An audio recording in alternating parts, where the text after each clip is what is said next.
שלום, ברוכים הבאים להמשך שרשרת הטרנספורמציה, ואני ממש ממש מתרגשת לארח את ענתי.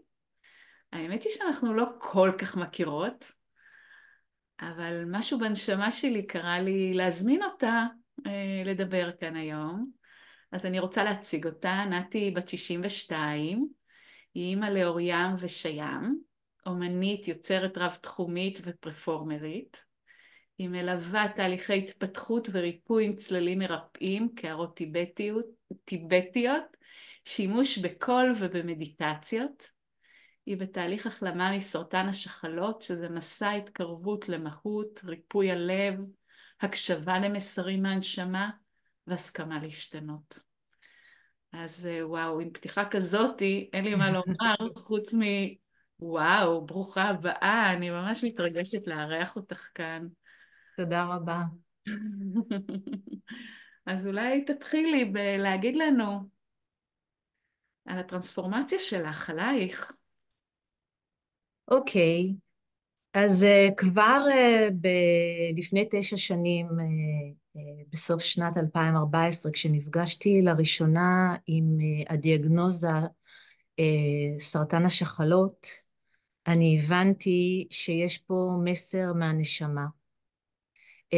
בקשה, צעקה, אחר כך זה כבר היה צריכה, להשתנות, אה, להתבונן על הדפוסים שניהלו אותי, ולעבור טרנספורמציה שבעצם הנשמה שלי ממש ביקשה ואני הרגשתי את זה.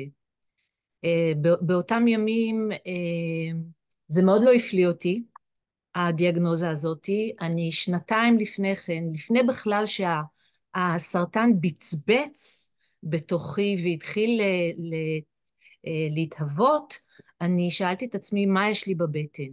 אני פשוט הרגשתי, כי היו לי הרבה מאוד כעסים.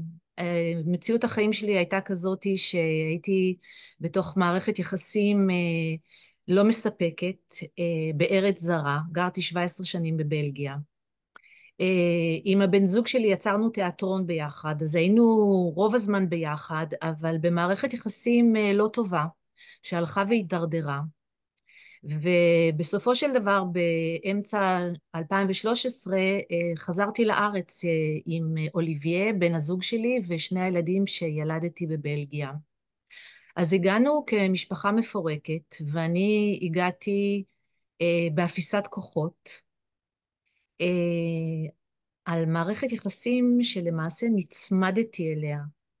מאוד לא רציתי שהיא תתפרק, מאוד לא רציתי לפרק את המשפחה, מאוד לא רציתי להתחיל את החיים שלי פה שוב בישראל מחדש ולבד, וההיצמדות הזאת הייתה מקור להרבה מאוד כאב.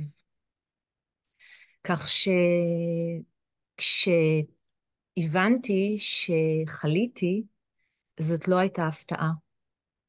ולמעשה אז התחלתי איזשהו תהליך של קבלה של המסר שהגיע מהנשמה, שהגיע הזמן לשנות דפוסים, הגיע הזמן לשחרר את מה שלא מיטיב איתי, והגיע הזמן למרות כל הכאב לצאת מהביצה שהרגשתי שבתוכה החיים שלי מתנהלים. ואי אפשר להגיד שהכל היה רע. אני הייתי בתהליכי גדילה ועשייה תיאטרונית, שמאוד חלמתי, הגשמתי חלומות יצירתיים מאוד משמעותיים בבלגיה, אבל המהות שלי התרחקה ממני. ומה שקרה שהחלמתי, עברתי ניתוח,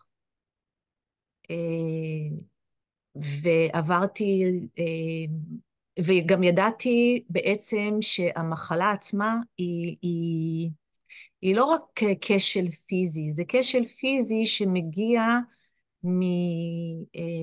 מרעידת אדמה פנימית. וההחלמה הייתה די מהירה. אמנם עברתי טיפול כימותרפי אחד, ונפרדנו, פרידה מאוד מורכבת, כי אוליביה הוא לא ישראלי ולא יהודי, כך שנשארנו כל הזמן נשואים, דרך אגב עד היום. אז זה היה תהליך פרידה, השלה, חיפוש, גייסתי את כל האמצעים שעמדו ברשותי, והחלמתי, ונשארתי 5 שנים נקייה, עד שהגיע משבר נוסף, וכל הדפוסים שלי צצו מחדש, וגיליתי אחרי 2 שהמחלה חזרה. וואו. ואז התחיל מסע הטרנספורמציה האמיתי, שנמשך כבר 2, כשאי אפשר היה לנתח, ואי אפשר היה להביא את הרפואה הקונבנציונלית בקלות לשחרר